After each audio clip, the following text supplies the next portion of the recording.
চিন্তা করতে পারেন আঞ্জুমানে রহমানিয়া আহমদিয়া সুন্নিয়া মাদ্রাসায় পুরা সেনাবাহিনী প্রত্যেকটা রুমে রুমে তল্লাশি করেছে। আপনারা বোধহয় খবর পান নাই, অনেক অস্ত্র পাওয়া গিয়েছে জামিয়া মাদ্রাসাতে। আসসালামু আলাইকুম ওয়া রাহমাতুল্লাহ, নাহমাদুহু ওয়া নুসাল্লি আলা রাসূলিল কারীম। সম্মানিত দেশবাসী, ভাইসব,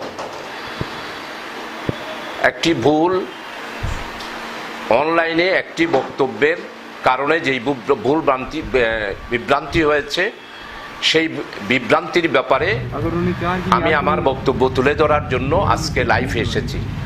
বিশিষ্ট আলেমে দ্বীন ইমাম ও খতিব মরহুম মাওলানা রইসউদ্দিন এর অনাকাঙ্ক্ষিত হত্যাকাণ্ড নিয়ে আহলে সুন্নতুল জামাত সহ দ্বীনে প্রেমিক জনতা প্রতিবাদ মুখর হয়েছে।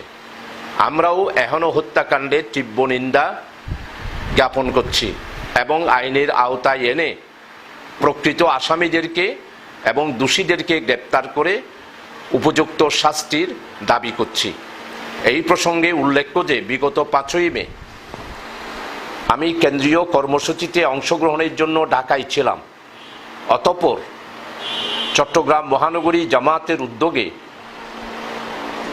6 মে ঐতিহাসিক বালাকোট দিবস উপলক্ষে আলোচনা সভার আয়োজন করা হয়। উক্ত আয়োজনে সভাপতির বক্তব্য রাখার সময় তথ্যগত বিভ্রাট ঘটায় আমার কথায় দেশের অন্যতম দ্বীনী শিক্ষা প্রতিষ্ঠান জামে আহমদিয়া সুন্নিয়া মাদ্রাসায় তল্লাশি প্রসঙ্গে একটি ভুল তথ্য উঠে আসে। এই ভুল তথ্যের জন্য আমি আন্তরিকভাবে দুঃখ প্রকাশ করছি। আমি আশা করি এই সমস্ত ভুল ভ্রান্তি ভুলে গিয়ে ইসলামী শক্তির ঐক্য গড়ে তুলে আমরা একটি সৌহার্দ্যপূর্ণ পরিবেশ গড়ে তুলব ইনশাআল্লাহ।